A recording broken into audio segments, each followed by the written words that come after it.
எனக்கு பைபிள் காலேஜில் ஒரு சார் கிளாஸ் எடுத்தார். அவர்கிட்ட யாரும் ஒன்றும் கேட்க மாட்டணும். அவர்கிட்ட யாரும் ஒன்றும் கேட்க மாட்டேன்னு சொன்னால் அவரை கண்டா ஒரு ரவுடி லுக்கு. அவரை கண்டா ஒரு ரவுடி. எல்லா ரட்சிக்கப்பட்ட ஆட்களை கண்டாலும் ஒரு ரவுடி லுக்கு தான். அது இப்போ நான் சொல்லிட்டு காரியம் இல்லை, அதை விட்டு தாளுங்க.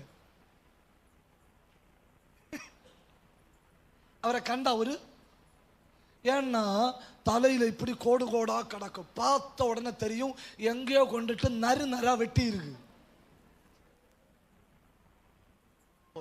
இங்கோல தமிழ் வரல இல்லையா? எங்கேயோ கொண்டுட்டு நக்கரு புக்கரா வெட்டி இருக்கு. கரெக்டா இல்லையா?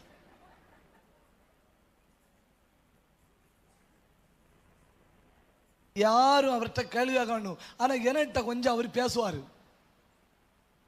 அதனால பிள்ளைகள் என்ற ஒரு நாள் கண்டு விட்டணும். அவர்கிட்ட கேளுங்க, ரட்சிக்கப்படக்கும் முன்ன பெரிய ரவுடியா இருந்தேளான்னு. 4 பேர் நம்மளை உந்தி விடும்ப மட்டும் நமக்கு யோசனை கிரியை செய்யாது. புரியுதா? கேளு கேளு கேளுன்னு கிண்டி விடுவனுமா? கேட்ட பிறகுதான் நமக்கு தெரியும் 5 நிமிஷம் புத்தி வேலை செஞ்சுட்டு இல்லைன்னு. நான் கஷ்ட காலத்து கேட்டனா, சார் கிருபைக்குள்ள வருவதற்கு முன்பு நீங்க ரவுடியா இருந்தீங்களான்னு கேட்டேன். அவர் ஏன்னு கேட்டாரு. நான் சொன்னேன் யாரும் நக்கரு புக்கரா வெட்டி இருக்குன்னு.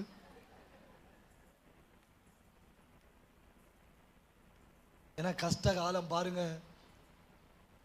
எடுத்துட்டு இருந்த நோட்ஸை சுருட்டி மடக்கினாரு, ரூமுக்கு போனாரு. போச்சா? ரூம் போயிட்டு ஆளு சொல்லி விட்டாரு, அந்த பையனை ரூமுக்கு வர சொல்ல. என்ன ஒற்றைக்கு கிட்டணுமா அவருக்கு?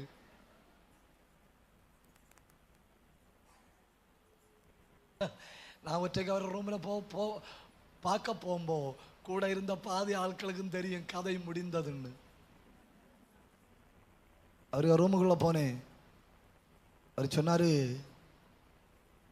என் அப்பாவும் அம்மாவும் கவர்மெண்ட்ல வேலை பார்த்தவங்க.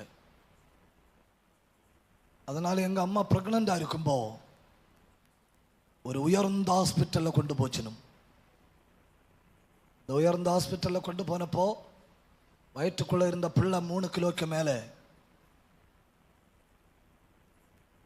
இப்ப எல்லாம் 3 கிலோக்கு மேலதான். ஏன்னா இப்ப சாப்பிடுன்னா கார்லிக்ஸ், போன்விட்டா, 5-6 பேர் சொல்லுங்கக்கா. உங்கள்கிட்ட சொல்லி கேட்க மாட்டேன்னு ஏற்கனவே சொன்னேன் இல்லையா? செர்லாக்கு, அப்புறம் லாக்டோஜன் 1, 2, 3, 15, விவா, அப்புறம் என்ன ஒரு சாதனம் உண்டு, எனக்கு அந்த பேரு ஞாபகம். பீடியாஷுவர்.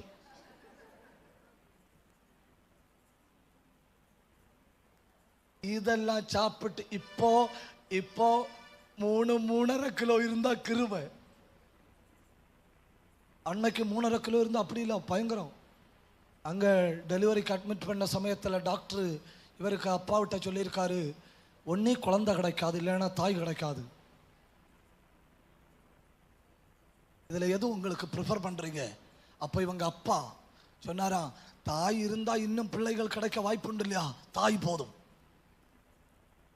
இவங்க இதை சொல்லி சைன் போட்டு கொடுத்த நேரத்தில் அந்த தாயாருடைய உடம்பு நீல கலருக்கு ஆகிட்டே இருந்திருக்கு, ப்ளூயிஷ் கலராக மாறிட்டே இருக்கு.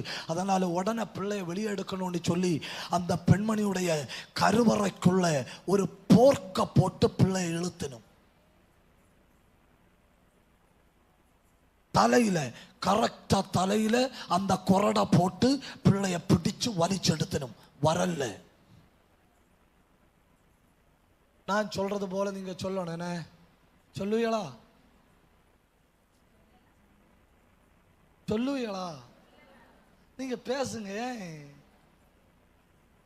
பாதி ஆடுவ கடந்த ஓட்டுனது போல இருக்கணும். அந்த போர்க்கில் 4 பிடி. எத்தனை பிடி? 4 பிடி. 1, 2, 3, 4. அந்த போர்க்க வச்சு ஒரு தடவை வலிக்கும்போ தலையில எத்தனை வர விழும்? 4 வர விழும். அப்படி 8 தடவை வலிச்சிருக்கு. அப்ப எத்தனை வர? அதாக நான் கேட்பேன். என்னது? 1 8 8, 2 8, 3 8, 4 8, 32 வர தலையில கிடக்கு. எப்படி? 32 வர தலையில் கிடக்கு. பின்ன ஒரு காரியம்னா, தலையில் முடியலன்னா ஒரு பாக்கியம் உண்டு. என்ன தெரியுமா? ஒன்று, மழையில் நடந்து போன ஜலதோஷம் வராது, தெரிச்சங்க போகும். எனக்கு அனுகூலமாட்டு நான் தானே பேசணும், வேற. ரெண்டாவது குணம் என்ன தெரியுமா? சுவிசேஷம் பிரசங்கிச்சிட்டு யாராவது ஆவேசத்தில் வந்து பிடிச்சாலும் பிடிக்கிட்டாது.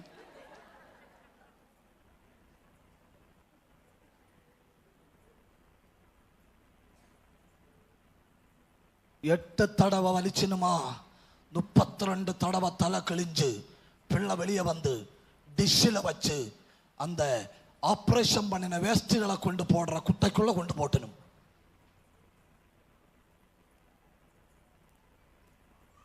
பெற்றோர் அந்த ஆப்டர் சர்ஜரிக்குள்ள எல்லா காரியங்களும் பார்த்துணும்.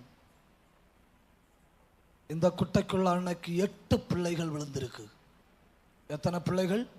அன்னைக்கு ஒரு நாள் மட்டும் இறந்த பிள்ளைகள் எத்தனை எண்ணம்? 8 எண்ணம். ஒரு பிரபலமான லேடி டாக்டர் அந்த வழியா நடந்து போகும்போ கார்பேஜுக்குள்ள இருந்து ஒரு குழந்தை அழுகிற சத்தம் கேட்டு அந்த பெண்மணி நின்று பார்த்தப்போ ஒரு அசைவும் இல்லை. அந்த பெண்மணி நடந்தப்போ மறுபடியும் சத்தம் கேட்டு அந்த பெண்மணி அங்க உள்ள ஒரு ஆளை கூப்பிட்டு சொல்லியிருக்கு, இதுல ஏதோ ஒரு பிள்ளைக்கு உயிர் இருக்கு. அந்த ஆளை கீழே இறக்கி விட்டுட்டு இந்த பெண்மணி பார்த்துட்டு இருந்தப்போ இந்த பெண்மணி பார்த்து கொண்டிருக்கும்போ அந்த பிள்ளை அழுதது. உடனே அந்த பிள்ளையை எடுத்து எங்கு பேற்றலை வச்சு 3-4 நாள் அந்த பிள்ளைக்கு ட்ரீட்மெண்ட் பண்ணி அந்த பிள்ளை கிட்டத்தட்ட நார்மல் லெவலில் வந்தப்போ அந்த பிள்ளையுடைய பெற்றோரை தேடி கண்டுபிடிக்கலான்னு பார்த்தா 8 பெற்றோருடைய பிள்ளைகளிடத்திலிருந்து குழந்தை எடுத்ததுனால எந்த பிள்ளைங்கிறது கண்டுபிடிக்க கடினமாகி விட்டது. அந்த பெண்மணி இந்த பிள்ளை கொண்டு போய் வளர்த்தினது அந்த பிள்ளை பாஸ்டரா மாறிச்சு. அதனாலேயாக்க நான் சொல்றேன், தேவ திட்டம் தடைபடுவது இல்லை. தேவ திட்டம் குப்பை குண்டுக்குள்ள வலிச்செடுத்து எறிஞ்சப்போ அங்க இருந்து தேவ திட்டத்தை நிறைவேற்ற தெய்வத்தால முடியுமானால் அது தடைபடுவது இல்லை. ஒரு அல்லேலூயா நல்லா சொல்லுங்க.